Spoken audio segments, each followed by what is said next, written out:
நம சிவாய வாழ்க. நாதன் தாழ் வாழ்க. இமைப்பொழுதும் என் நெஞ்சில் நீங்காதான் தாழ் வாழ்க. அவனருளாலே அவன் தாழ் வணங்கிடுவோம். தென்னாடுடைய சிவனே போற்றி, எந்நாட்டவர்க்கும் இறைவா போற்றி போற்றி. ஓம் நம சிவாய. நான் உங்கள் ஆஸ்ட்ரோ பூர்ணா. இன்னைக்கு நாம் தனுசு ராசி அன்பர்களுக்கு அந்த செவ்வாயினுடைய பெயர்ச்சி வருகின்ற அக்டோபர் மாதம் 21ஆம் தேதி செவ்வாய் பகவான் மிதுன ராசியிலிருந்து கடக ராசிக்கு பெயர்ச்சி ஆகிறார். இந்த தனுசு ராசி அன்பர்களுக்கு 7ஆம் இடமான களத்திரஸ்தானத்திலிருந்து அஷ்டமஸ்தானத்திற்கு அந்த செவ்வாய் பகவான் பெயர்ச்சி ஆகிறார். கடக ராசி சந்திரனுடைய ராசி. அந்த சந்திரனின் ராசியில அந்த செவ்வாய் பகவான் நீச்சம் அடைகிறார். நீச்சம் அடையும் போது இந்த தனுசு ராசி அன்பர்களுக்கு பார்த்தீங்கன்னா முதல்ல செவ்வாய் பகவான் யாரு, எந்த பாவகத்தை சார்ந்தவர் அப்படின்னு சொல்லி பார்த்தோம்னா பூர்வ புண்ணிய ஸ்தானாதிபதியும் விரயஸ்தானத்திற்கு உண்டான அதிபதியும் ஆகப்பட்டவர் அந்த செவ்வாய் பகவான். இப்படிப்பட்ட இந்த செவ்வாய் பகவான் 8ஆம் இடத்துல பலவீனம் அடைகிறார். இது மிகப்பெரிய ஒரு அற்புதமான ஒரு காலகட்டமாக தான் இருக்க போகுது இந்த தனுசு ராசி என்பர்களுக்கு. ஏன்னா மிகப்பெரிய ஒரு சாதகமான ஒரு 3 மாதங்கள் ஜனவரி வரைக்கும் 20ஆம் தேதி வரைக்கும் இந்த செவ்வாய் பகவான் அந்த கடக ராசியிலேயே பயிற்சியாகி இருக்கிறதுனால இந்த காலகட்டத்தில் இந்த தனுசு ராசி அன்பர்கள் நீங்க வேலை இல்லாதவர்களுக்கு அதிகமான ஒரு வேலை வாய்ப்புகளை கொடுக்கக்கூடிய ஒரு தருணமாக தான் இருக்கும். நிறைய பேர் 3 மாத காலமாக பார்த்தீங்கன்னா உங்களுக்கு நிறைய ஒரு வேலை இழப்பும் அபாயங்கள் நிறைய இருந்திருக்கும். சில பேருக்கு வேலையை விட்டே தூக்குறதுக்கு உண்டான ஒரு வாய்ப்புகள்லாம் நிறைய இருந்திருக்கும். பெரிய பெரிய உயர் அதிகாரிகளாக இருக்கக்கூடியவர்கள், அதாவது காவல்துறையில், டிஃபென்ஸு, அதே மாதிரி கிரைம் டிபார்ட்மெண்ட்டில் இருக்கக்கூடியவர்கள், அடுத்து பார்த்தீங்கன்னா லாயர்ஸு, ஜட்ஜு, இந்த மாதிரியான பெரிய பெரிய உயர் அதிகாரிகளாக இருக்கக்கூடியவர்கள் எல்லோருக்குமே பார்த்தீங்கன்னா கடந்த ஒரு 3 மாதங்களாக ரொம்ப ஹெக்டிக்கான சிச்சுவேஷன். இந்த மாதிரியான ஒரு உத்தியோகம் பார்க்கறதுக்கு நம்ம பேசாம இருந்துடலாம், கோயில் கோயிலாக போய் நம்ம பொழப்ப நடத்திக்கலாம் அப்படின்ற ஒரு ஸ்டேஜுக்கு நீங்கள் வந்திருப்பீங்க. எவ்வளோ ஒரு பெரிய ஒரு நெருக்கடியான ஒரு சூழ்நிலையை இந்த உயர் அதிகாரிகளாக இருந்தவர்கள் சந்தித்தால் இந்த மாதிரியான ஒரு மனநிலைக்கு அவங்க வருவாங்க. அந்த அளவுக்கு இந்த தனுசு ராசி அன்பர்கள் மிகப்பெரிய ஒரு இக்கட்டான ஒரு சூழ்நிலையில் இருந்தாங்கன்னு தான் சொல்லணும். இப்போ 8ஆம் இடத்துல அந்த செவ்வாய் பகவான் பலவீனம் அடைந்ததுனால அந்த அலுவலக ரீதியாக இருக்கக்கூடிய எதிரிகள் தொந்தரவு, அது அலுவலக ரீதியாக இருக்கக்கூடிய அந்த தொந்தரவுகள் எல்லாமே மறையக்கூடிய ஒரு நேரமாக தான் இருக்கும். எப்படி அந்த சூரியன் மறைஞ்சு போயாச்சு, நீச்சமாயாச்சுன்னா அங்கே அந்த சூரியனுடைய பலம் குறைகிறதோ அதே மாதிரி தான் இந்த செவ்வாயினுடைய பலமும் இங்கே குறைவாக இருக்கிறதுனால இந்த விரயஸ்தானாதிபதி அங்கே மறைவு ஸ்தானத்தில் பலம் இழந்து காணப்படுவதனால உங்களுக்கு அலுவலகம் சம்பந்தமான சில விஷயங்கள்ல முன்னேற்றங்கள் ஏற்படக்கூடிய ஒரு நேரமாக இருக்கும். சில பேருக்கு பார்த்தீங்கன்னா நிறைய முயற்சிகள் செய்தும் வேலையே கிடைக்காது. இந்த அக்டோபர் மாதத்துல இருந்து பார்த்தீங்கன்னா 21ஆம் தேதியிலிருந்து நிறைய வாய்ப்புகள் எப்பலாமோ அப்ளை பண்ணியிருப்பீங்க, அதெல்லாமே வரக்கூடிய ஒரு வாய்ப்புகளாக தான் இருக்க போகுது இந்த தனுசு ராசி அன்பர்களுக்கு.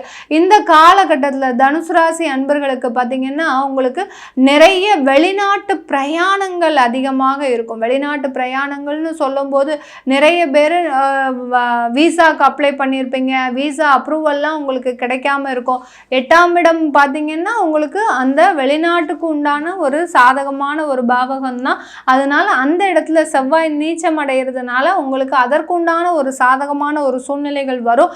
சில பேருக்கு தனுசு ராசி அன்பர்களுக்கு இந்த மாதிரியான வாய்ப்புகள் கூட தட்டி, அதாவது என்ன சொல்றது, உங்களுடைய கை நழுவி போகக்கூடிய ஒரு நேரமாகவும் இருக்கும். கடைசி நேரம் வரைக்கும் நீங்கள் எல்லாமே சக்ஸஸ் ஆகிருக்கும், கடைசி நேரத்தில் உங்களுக்கு வீசா அப்ரூவல் ஆகாது, ரிஜெக்ட் ஆகிருக்கும்.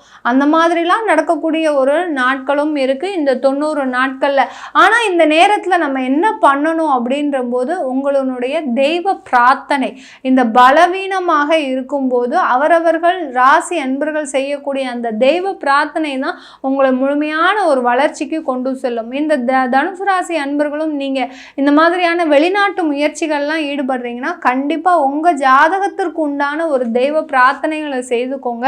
செய்துக்கிட்டீங்கன்னா உங்களுக்கு 100% வெற்றியை தரக்கூடிய ஒரு நேரமாக இருக்கும். சில பேருக்கு பார்த்தீங்கன்னா பூர்வீக வழியில் நிறைய சொத்து சம்பந்தமான வழக்குகள் இருக்கும்.